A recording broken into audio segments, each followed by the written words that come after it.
Yes, we can hear you.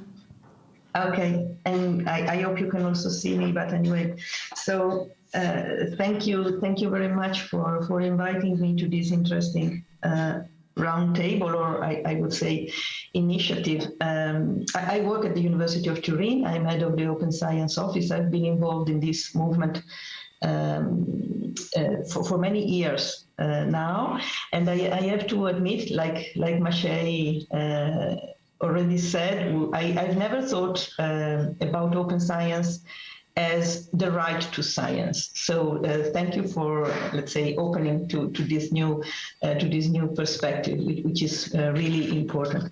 In a few minutes, I would like to give you some more technicalities, because you might wonder why we need to talk about open science, because actually the scientific communication, meaning all the scientific journals that scholars produce within our universities, it's closed. Okay, so they are funded by public money, so basically taxpayers' money, the money of all of us.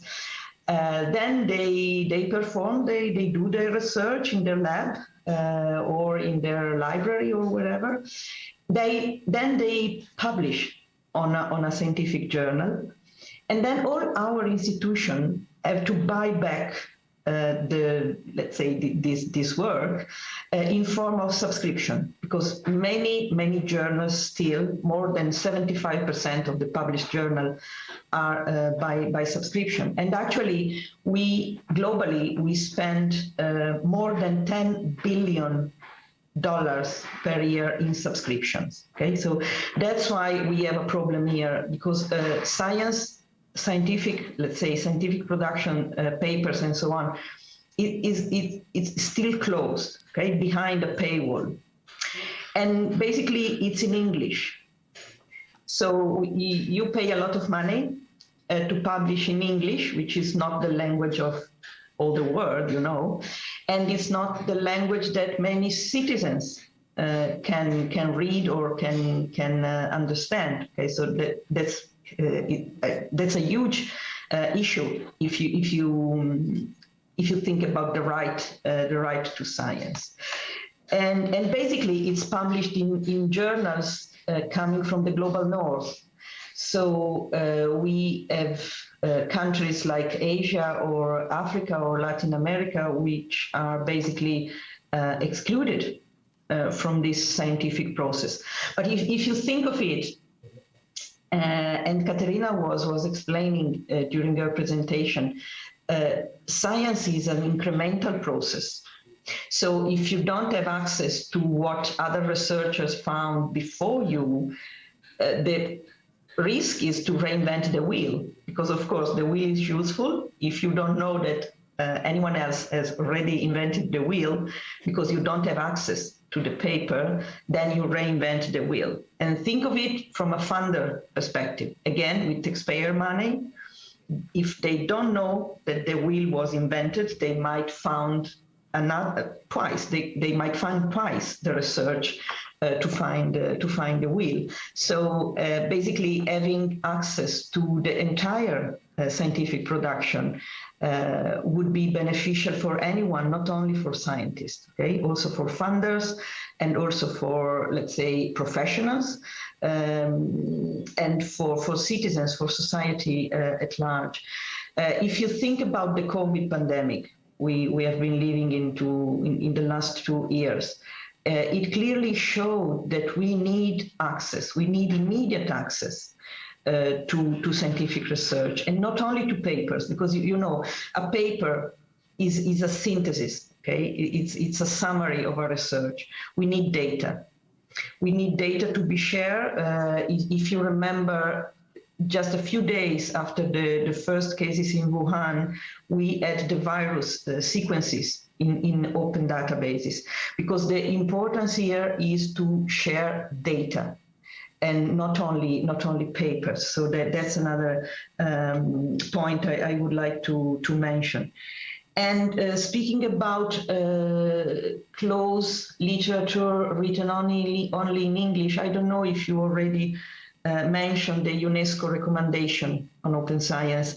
The UNESCO enacted this very strong recommendation on open science unanimously at the end of November last year in 2021.